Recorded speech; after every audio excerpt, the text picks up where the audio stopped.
बताइए कि इस्लाम में लोग हैं वो भी अपना धर्म बदल के मजहब बदल के सनातन धर्म में आ जाए। देखिए, अगर अच्छा लगता है तो आ जाइए। यहाँ पर जीने की फुल आज़ादी मिलेगी, स्वतंत्रता मिलेगी। बस नमाजवादी से समाजवादी बन जाइए। और उस पार्टी की बात नहीं कर रहा, वो भी समाजवादी नहीं, वो भी नमाजवादी है। तो समाजवादी बन जाइए, आस्तिक रहिए, नास्तिक रहिए, तुम्हारी अपनी मर्जी। आपको क्या आजादी नहीं थी इस्लाम में? आप बात कर रहे हैं कि हमें आजादी मिल जाएगी अगर सनातन धर्म में आ जाएंगे। क्योंकि इस्लाम में जो है कर्मों की सजा नहीं है, कर्म मायने नहीं रखते भाई। इस्लाम में कर्म जैसी कोई चीज ही नहीं है, कोई घटना ही नहीं कर्म जैसी। जो अल्लाह चाहेगा वो होगा और सब कुछ अल्लाह के हुक्म से होगा।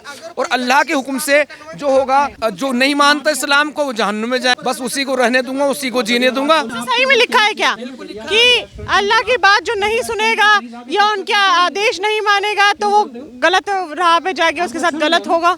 अरे भाई, एक जगह नहीं अनगिनत जगह पे लिखा। कुरान चीख चीख के कह रहा है, अपने ना मानने वालों के कत्लो क़िताल की बात कर रहा है, जहन्नुम की बात कर रहा है। और इस यात्रा का यही उद्देश्य है कि हमें भी जीने का अधिकार चाहिए। हम संविधान से चलने वाले देश में रहते हैं, तो सीधी सी बात है, हम आस्तिक बने नास्तिक बने, हमारी मर्जी। आपको ऐसा लगता है कि अगर कोई मुस्लिम मजहब बदल देगा और सनातन में किसी और धर्म में चला जाएगा तो उसकी जान को खतरा है, जबकि संवैधानिक देश है, आप अपनी मर्जी से किसी भी धर्म में आ सकते हैं और जा सकते हैं? अच्छा, सलीम वास्ती का गला क्यों काटा गया? 25 नवंबर को मेरे ऊपर क्यों किया गया? मैं बाल बचाऊं? भाई लिखा हुआ है, ये इनकी गलती नहीं है। मैं मुसलमानों की गलती नहीं कह रहा, गलती है उस लिखावट की। वो लिखावट बदल दो और हमें जीने का अधिकार दे दो। लिबरल हो जाओ, थोड़े सेकुलर हो जाओ, थोड़ा रिफॉर्म कर लो इस्लाम को, बात खत्म। हम तो नहीं कहते तुम छोड़ दो इस्लाम को। इस्लाम में सेकुलर लोग नहीं है। जो सेकुलर है इस्लाम की नजर में मुसलमान ही नहीं है, मुसलमान ही नहीं है। पूरे भारत के कई राज्यों में जुलूस निकाला जाता है। मेरी आंखों में डर दिखता है।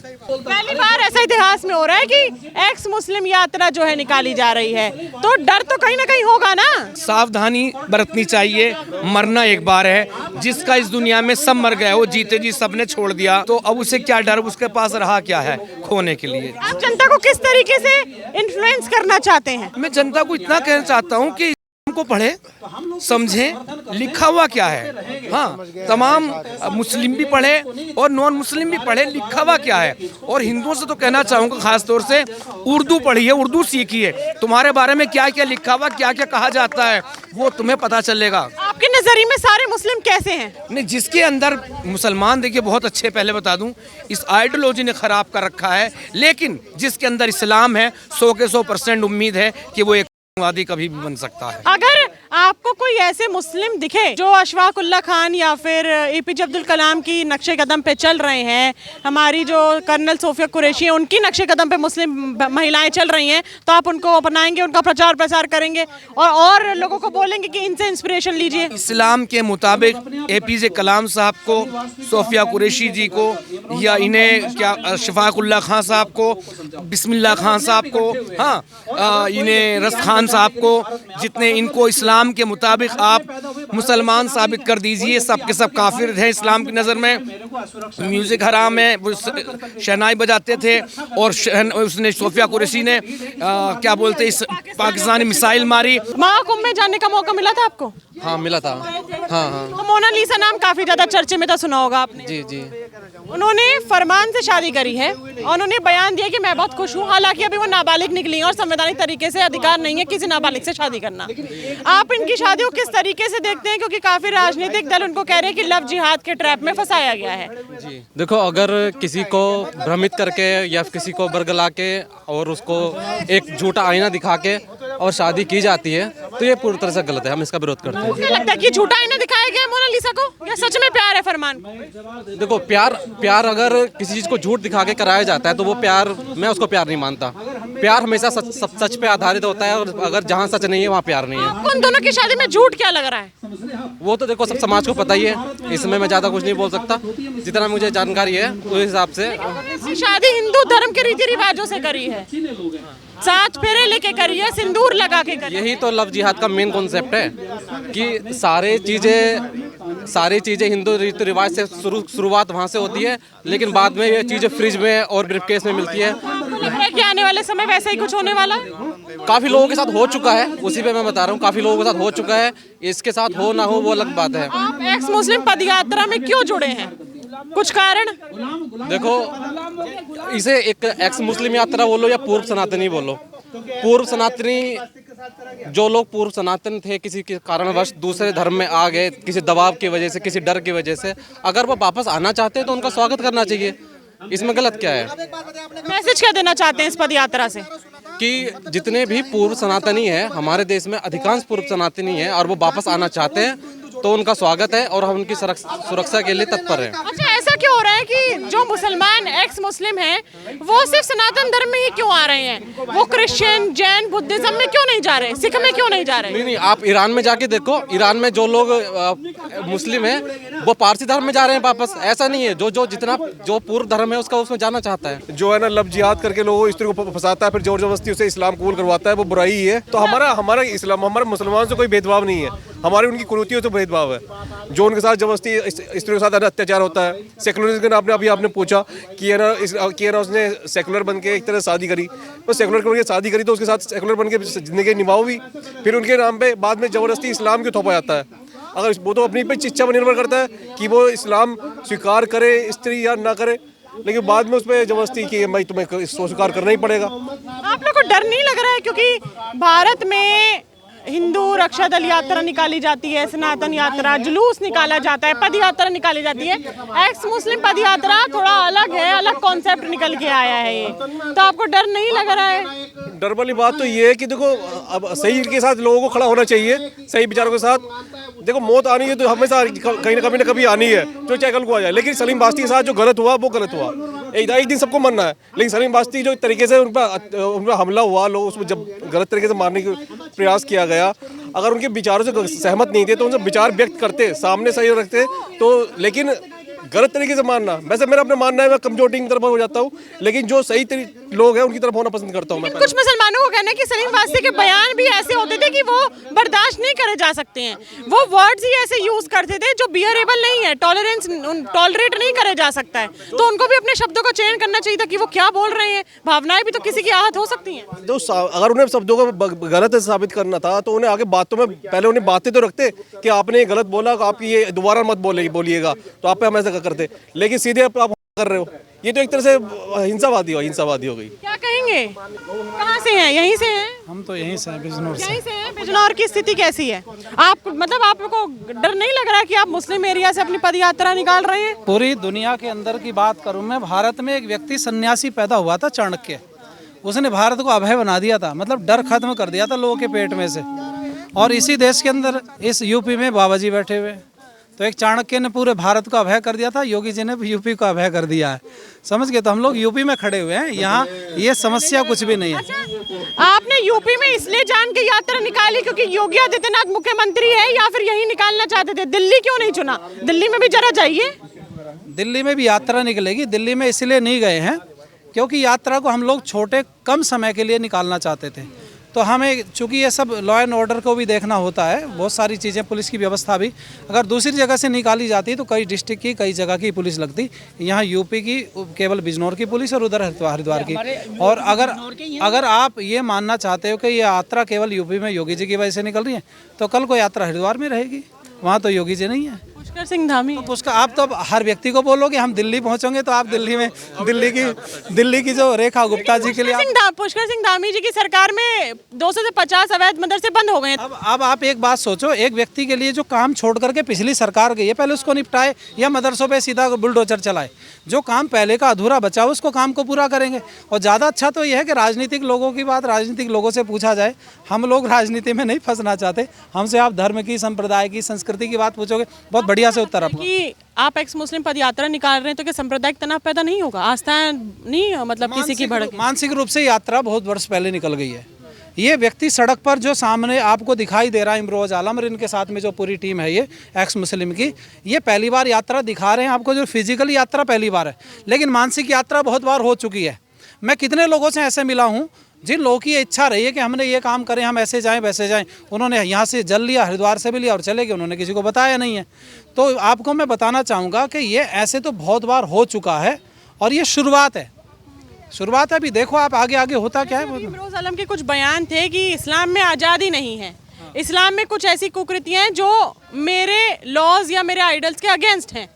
हम नहीं मान सकते। तो अगर वो ऐसे बयान देंगे तो आपको लगता नहीं है जो इस्लाम में रहने वाले लोग हैं उनकी भावनाएं आहत हो सकती हैं, जो इस्लाम को लेके बहुत पाक है, अपने धर्म को ज़्यादा मानते हैं? इसमें किसी की आस्था कैसे हो जाएगी? आप समझो आस्था को ठेस कैसे, आस्था को ठेस कैसे पहुंच गई? आपको ये, एक मिनट, आपको ये समझना पड़ेगा कि आस्था ठेस किस बात से पहुंच रही है। अगर मेरे कुर्ते में अगर गड़बड़ हो रही है, यहाँ कुछ कालस लगी है, फट गया है, और आपने मुझे बोल दिया, तो मेरी आस्था को ठेस लगनी चाहिए, मुझे ठीक करना चाहिए अपने आप को। तो बस यही समस्या है सबसे बड़ी। अभी जो उनके अंदर जो समस्या है, उस समस्या को हम जब बता रहे हैं और वो समस्या मान ही नहीं रहे उसको, वो कह रहे हैं मैं तो ऐसे ही ठीक हूँ, मैं तो जैसा हूँ वैसे। अब ये जो लक्षण होते हैं, ये वाले जो लक्षण है ना, अपने आप को ठीक समझने के, गड़बड़ होते हुए भी जो लक्षण है ना, ये पागल आदमी के, जिसमें दिमाग नहीं होता। ये मानसिकता कैसे बनती है? ये मानसिकता बनती नहीं, बनाई गई है। आपको अगर मैं सुबह से शाम तक बोलूं कि आप तो बड़े कमज़ोर हो गए, तो आप कमज़ोर हो गए हो।